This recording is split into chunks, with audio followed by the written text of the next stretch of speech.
चलिए आप सभी लोग good afternoon, how are you? I am also fine. Today I am going to start this topic fertilization. Okay, देखिए fertilization क्या होता है, निषेचन क्या होता है, ठीक है ना बाबू।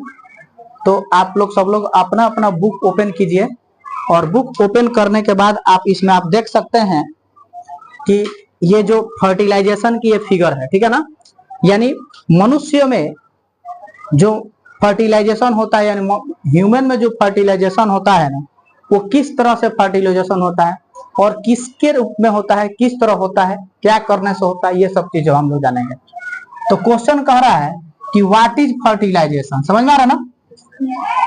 आपके बुक में भी डिफिनेशन दिया है फर्टिलाइजेशन के, और मैं ये दो बुक आप खुद से मैं आंसर, ये दो आंसर जो लिखवाया हूँ ये खुद से मैं आंसर बनाया हूँ। तो इससे आपको इससे भी आंसर समझा दूंगा और आपके बुक का भी आंसर समझा दूंगा। पहला आपके बुक वाला जो टॉपिक दिया है, पहला आपका बुक का जो आंसर दिया, कह रहा है कि the process of fusion of male gamete sperm and female gamete ovum is called fertilization. कह रहा है कि जब मेल का स्पर्म, जिस प्रक्रिया द्वारा मेल का स्पर्म और फीमेल का ओवम आपस में अभिक्रिया करता है, उसको हम लोग क्या कहते हैं, फर्टिलाइजेशन कहते हैं।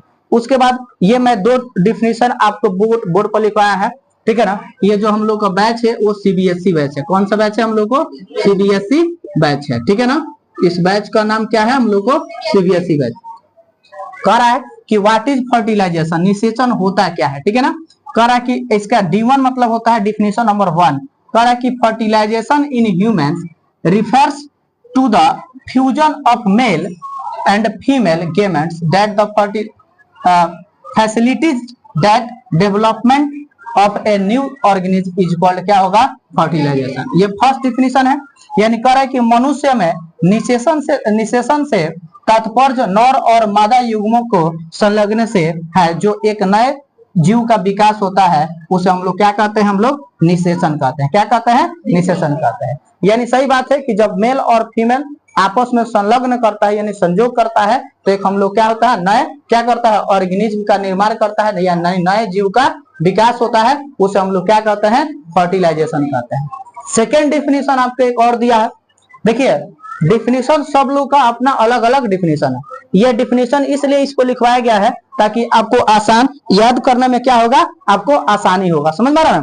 तो आप अपने बुक का भी डिफिनेशन याद करना चाहते हैं तो याद कर सकते हैं, और अपना जो मैं डिफिनेशन लिखा है उसको भी आप याद करना चाहते हैं तो उसको भी याद कर सकते हैं, कोई डिफिनेशन याद कर सकते हैं। देखिए सबसे महत्वपूर्ण पॉइंट क्या है, मैं आपको इतना डिटेल्स इसलिए पढ़ाता हूं कि आप लोग जब नीट वगैरह का प्रिपरेशन कीजिएगा ना, जैसे आप डॉक्टर लाइन का जैसे प्रिपरेशन कीजिएगा, मेडिकल लाइन का प्रिपरेशन कीजिएगा, उसमें आपको डिटेल्स में पढ़ना पड़ेगा।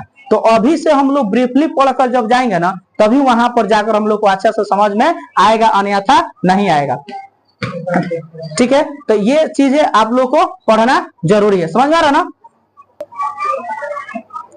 तो इस स्थिति में हम आप लोग को इसलिए इतना डिटेल्स, किसी भी टॉपिक की डिटेल्स ब्रीफली पढ़ाते हैं, ठीक है ना। तो अब जो सेकंड डिफिनेशन क्या कह रहा है, देखिए सेकंड डिफिनेशन आपका फर्स्ट वाला डिफिनेशन से इजी है। कह रहा है कि fusion of the male gamete. कह रहा है कि गेमेट का मतलब आपको लोग पता है क्या होता है, गेमेट मतलब क्या होता है, युग्मक होता है। क्या होता है? युग्मक होता है। That is the sperm. कह रहा है कि that is the sperm and the female gametes that is the ovum. Ovum मतलब होता है, क्या होता है, आपको अंडाणु कहा जाता है। ओवम क्या होता है, अंडाणु। और ईग इज कॉल्ड क्या होगा, उसी को हम लोग ईग भी कहते हैं। क्या कहते हैं? ईग कहते हैं। इज कॉल्ड क्या होगा बेटा हम लोग को, फर्टिलाइजेशन। यानी कह रहा है कि जब नर, कह रहा है देखिए सुन लीजिए, जब नर युग्मक मतलब क्या होगा बने, फीमेल गेमेट। कह रहा है जब नर युग्मक अर्थात कह रहा है कि शुक्राणु, कह रहा है कि स्पर्म क्या होता है बाबू, शुक्राणु।